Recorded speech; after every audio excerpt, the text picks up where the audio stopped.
Hello guys! Welcome to my vlog! For today's video nga ay nandito tayo sa San Miguel, Tarlac. Pauwi na nga sana tayo for today's video pero nakaramdam tayo ng gutom. Kaya dadaan muna nga tayo dito sa Robinsons para tumingin ng pagkain. Ang laki na nga ng pinagbago ng Luisita. Alam nyo ba guys na ang dating Robinsons ay isang mall? Oo guys, ganito nga ang itsura niya dati.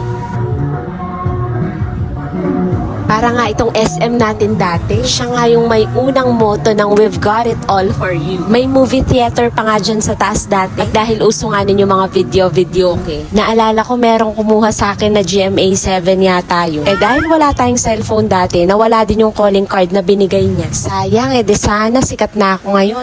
Charot. Kaya sa mga batang 90s dyan, pakishare naman yung mga memories nyo sa Luisita Mall. Baka sakaling ibalik nila yon. Charot.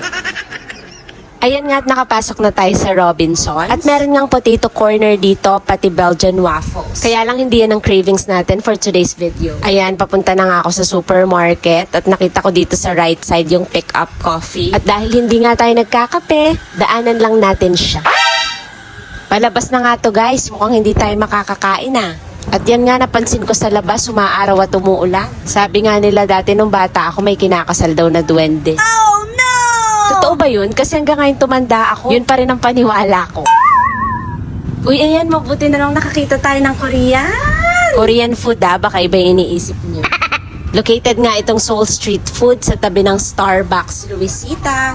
At marami nga silang customers dito. Kasi ito yung nag-iisang Korean food stall dito. Ayan nga at mag-order na tayo. Sa dami nga ng choices nila, hindi ako makapili. Kaya at binigay na nga lang ni ate yung mga best sellers nila. Umorder na nga ako ng fish cake guys. Pati yung isang hindi ko alam ang tawag, pero may laman siya sa loob na parang meat and vegetables. Dinadayo rin nga ito guys kasi sobrang mura. 15 pesos lang nga may fish cake ka na. At yung isa naman ay 20 pesos lang. Ayan, kain na nga tayo.